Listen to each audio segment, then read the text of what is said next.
Hello to all my friends out there. I wanted to pick today a mantra and a message that would be so powerful it would move us and move us in a new direction just to believe in our own power. So I picked this. It was very apropos. Allow me to read it.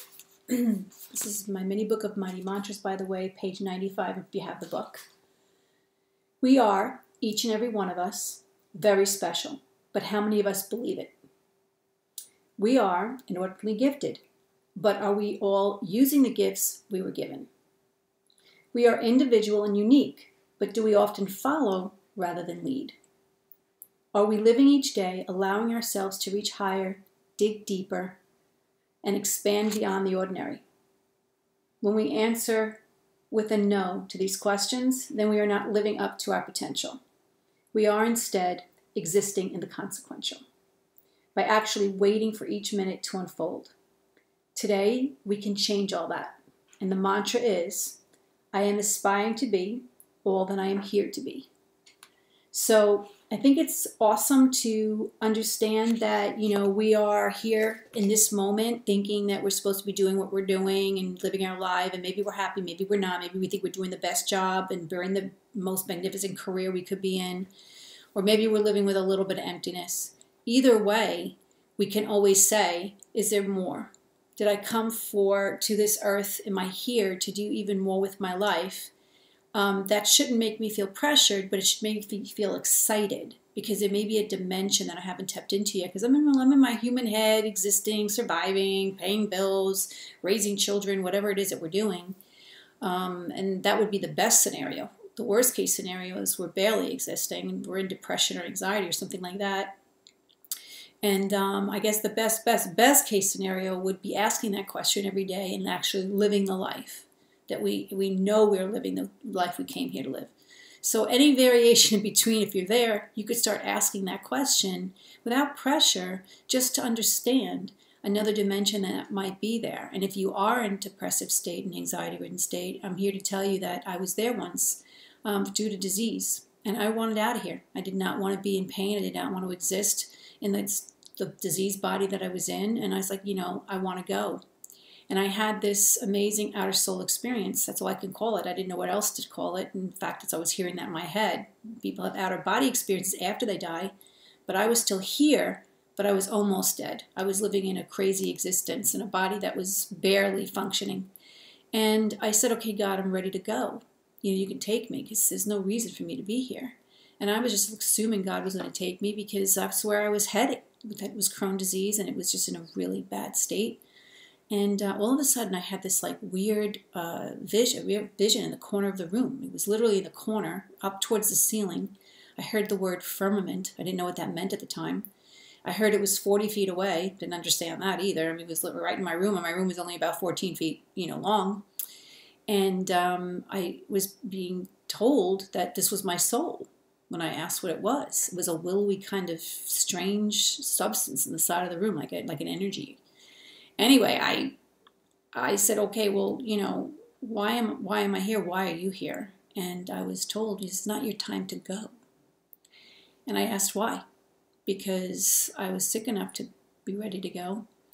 And I heard back, because you're going to write a book.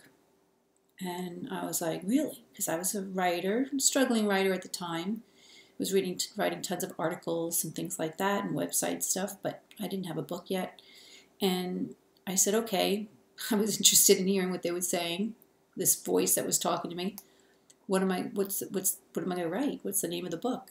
And I heard the 10 Commandments of Divorce. And I was like, whoa. I said, I have an article in my computer, I was thinking to myself, named the 10 Rules of Divorce. The 10 Commandments of Divorce. That's an awesome title. Now picture this. I'm laying in bed thinking it's my deathbed.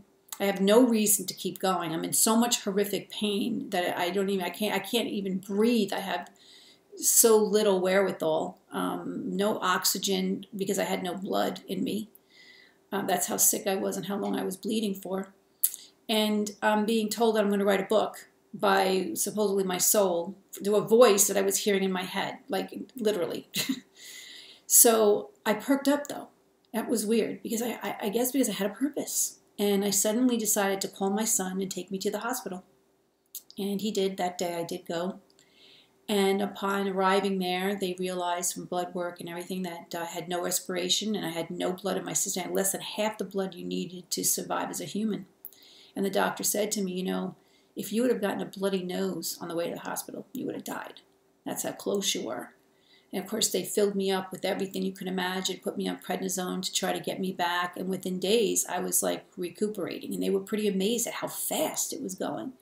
I can look back now and know it was because I was given a task. I was given a reason. I was, you know, understanding that I had a bigger purpose here. And I think that, you know, when I coach people and I tell them the story, if they're in a bad situation or if they're sometimes on the verge of, you know, suicide, and I say, have you ever asked that if there's more there? I mean, you could be stuck, any one of us could be stuck in horrendous situations, stressful situations between bankruptcy or divorce or, you know, severe pain, betrayal, whatever it is that we feel, you know, we can't go beyond. And we want out because of the pain and because we don't see a way out. But do we ever say to God, okay, you can take me now, it's my time. I mean, this is it, I might as well go. Or is there more here? And imagine getting a response back like I did. I believe it's there. I believe that our souls speak to us. They try. They try to get through. They're consistent. They don't push, but they're consistent. They're always there for us to call on. Yet how many of us really do that? And how many of us believe that we are here for a higher purpose? And how many of us are asking every day to be taken in that direction? So today, hopefully you'll get something out of that mantra. And if you are in a bad way, I'm praying for you. And maybe this message was for you. And if you feel in your oats and you know that you're in your essence, then awesome. Share it and help everybody lift. Even help me by acknowledging that, you know, we're in this together. So we might as well share our energy and share our experiences. So thanks so much for the time you spent watching this video. I hope to see you soon.